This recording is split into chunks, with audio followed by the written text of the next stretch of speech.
Modernism was an international cultural movement which affected the literature and the arts in the first decades of the 20th century. Modernists were against tradition and Western values.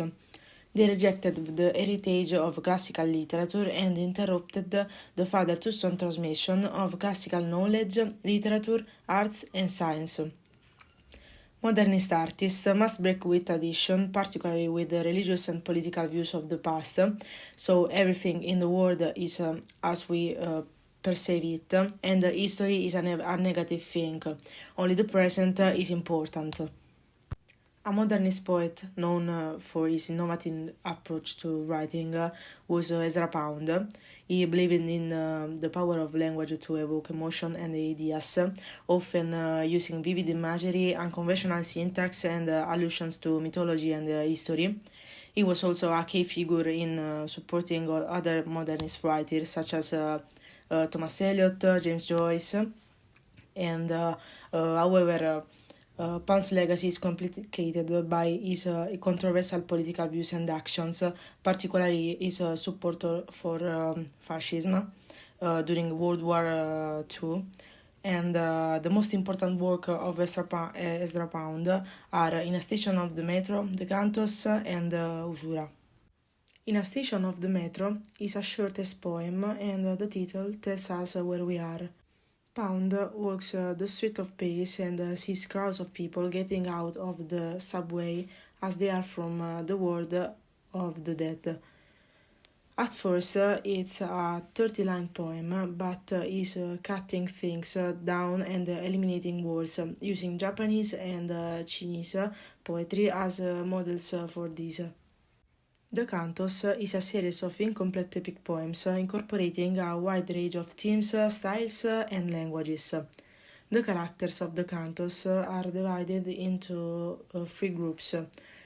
Who enjoys the hellish state and remain the same, those who experience a metamorphosis to get out of darkness, and those who become leaders of the mass, moving toward the land of light. At the end of the poem, he appealed to mankind to improve the human condition and not to become the destroyers. Ezra Pound, ever since he left the United States, began his reflection on economy, and when he came into contact with fascism, Pound finds in Mussolini and in Italian fascism a powerful vehicle of his own economic ideas, and that's why Pound talk about usury. So, for Pound, usury is the cancer of the world, and capitalism caused a transformation in exchange value of money and of labor. In capitalism, people tend to believe that power and value are inside money, but before capitalism the process was commodity, money, commodity, and now is money, commodity, money process, which becomes for Marx the general formula for capital, and the aim of the capitalist becomes making more money, which Ezra Pound called usury. So a process, money. James Joyce was born in Dublin in 1882. He was educated at the Jesuit school and studied modern languages. Then he traveled to Paris and married Nora Barnacle. They had two kids, Giorgio and Lucia, and then they moved to Zurich when World War I broke out. Joyce wrote Dubliners, and that's a collection of 15 short stories about people living in Dublin who were oppressed by British cultural imperialism, by economic problems, by religion, politics, and culture. And then the dominant theme of these short stories is the failure to find a way out of this paralysis. And the critical moment is called an epiphany. That's a sudden manifestation of a hidden or removed truth, like a fear, a secret wish, or a song, or an image. And after the Epiphany, the character changes his understanding of himself and the reality around him. Now we can talk about two short stories of Dubliners, Evelyn and the Dead. Evelyn talk about the story of a young woman abused by her alcoholic father, and she has the chance to live to Buenos Aires with her boyfriend Frank, but she hears a song that reminds her mother's death. When they are about to embark, Evelyn decided not to leave because of the melody and because she promised her mother to look after the house and keep the family together. So Evelyn is paralyzed in a horrible life. The Dead talk about Gabriel Corroy. He's a college professor and a literary critic. He is married with Greta, and they are at a Christmas party at Gabriel's house that are three unmarried women. And on that night, Greta hears a song that reminds her about a guy, Michael, who used to sing it and who died for her love when he was 17. So Greta is still thinking about that song, about that boy, and Gabriel asked her what did he die of. Greta answered, I think he died for me. So that answer for Gabriel is a real epiphany, and because he has never had anything or anyone to live or to die for. So his life appears to him for what it is empty and meaningless. So Michael is the only character who dies in the story, but he proves to be the only person who has truly lived. And the final scene, the snow falling, proves that it's impossible to distinguish the town for the graveyard, and that is the living from the dead. A Portrait of the Artist as a Young Man is an autobiographical story of Stephen Dedalus, a young Irish writer that's Joyce's fiction double, and he's a rebel against his family, his religion, and his nation. And his motto is I will not serve, the phrase which Lucifer uttered when he rejected God. So Stephen is a martyr for art, and he goes on a voluntary exile to France to break the rules and live his life as an artist. While in Ulysses, Stephen Dedalus returns to Dublin because he has failed as an artist and now is only a simple teacher.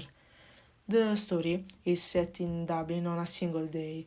Stephen has lost his father figure, and another Dubliner, Leopold Bloom, suffers from two emotional crises: the loss of his father and of his son, and the infidelity of his wife, Molly Bloom.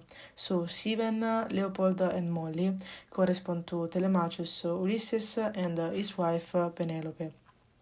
Joyce used the myth. He made a constant parallel between antiquity and present time. So every character, every episode is linked to the Odyssey. It's the only way of giving shape and meaning to the immense panorama of futility and anarchy, which is contemporary history.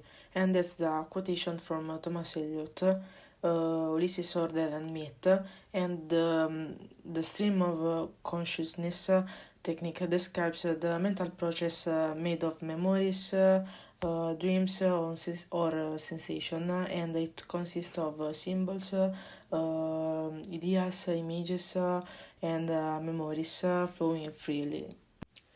Thomas Eliot was born in 1888 in United States. He studied at Harvard University and then moved to Paris and to London, where he met Ezra Pound, and with his help began to publish his work. Then he converted to Anglican religion and wrote The Hollow Man, Ash Wednesday, and a play, Murder in the Cathedral. Eliot theorized the mythical method, the objective, correlative, and the impersonality of the artist. The mythical method is the continued comparison to when the story made sense, and it's the opposite of the narrative method. Then the impersonality of the artist is an act of self-sacrifice, and the poet's task is not to present but to represent, so not to say but to show. The objective correlative gives the universal formula of an emotion. The poet's task is to give an universal formula, that's a set of images, events, or objects, in order to evoke that emotion. Eliot's masterpiece is The Wasteland. That's one example of modernist poetry and represents the fragmentation of Western civilization. It's set in post-war Europe, especially in the Austrian Empire, which was in decadence, and it's the breakdown of European culture and society. The 20th century witnessed totalitarian regimes, world wars. There was a common sense of frustration, anxiety, and general conflicts. So the Westland expresses the psychological effects of war on humanity, and the 20th century can be considered as a heap of broken images and represent a world that has been radically destroyed because millions of lives have been destroyed by war, and those who have survived feel guilty. And what remains of the mythical past is a desolate post-war land in which life is paralyzed and the future is uncertain. Samuel Beckett was born in Dublin. He graduated in modern languages like French and Italian, and then he moved to Paris, where he met Joyce. He wrote Waiting for Godot, and he did at first it in French, and then he translated it into English, and he won a Nobel Prize for Literature in 1969.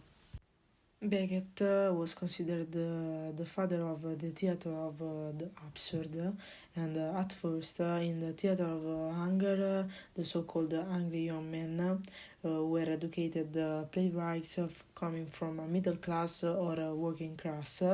Formally, they did not create innovative plays because their plays were realistic. They were traditional and realistic plays, and they want to show the frustration of the younger generation of the young people who rejected the middle class values. Then the theater of the absurd is based on the pessimistic view of man's existence, and because man's life is totally absurd. And the reason why man's life looks absurd is after 2 wars in a world with no religion, no belief, man is lost. Beckett plays are influenced by existentialism. The main themes of Beckett's plays are the sense of man's alienation, the cruelty of human life, the absence of the futility of objectives, and the meaninglessness of man's struggle. So, Samuel Beckett's masterpiece is Waiting for Godot. At first, who is Godot? Godot, it may recall the idea of God, or it might be little God, or Godot. That's they want to go, but they don't move. But actually, Beckett never said it was God, but this is what the characters do. They just wait for Godot, but Godot never comes, so the characters are condemned to this eternal condition of misery. In fact, the general setting of Beckett's plays is that all the characters are trapped in a situation from which they cannot escape, and that actually is an absurd situation. Now we can understand the features of an absurd play of the theater of the absurd by considering the differences between a traditional play and an absurd play. In a traditional play, there's a setting in a place and time, so there's real characters who move, who act in in a definite period of time. On the other hand, Waiting for Godot has no story, no plot, so nothing really happens because the characters don't do anything. The characters speak, but they don't really communicate. For example, they put on and on off their hat or their boots, and all they do is discussing about nothing because there's nothing real that they talk about. Then Waiting for Godot is a two-act play, but there's no difference between the first and the second because and with a young man who tells Vladimir and Estragon that Godot will come the following day. So there is the constant waiting for something to happen, but it never happens. So that's the absurd, and that's the trap in which Vladimir and Estragon are trapped into.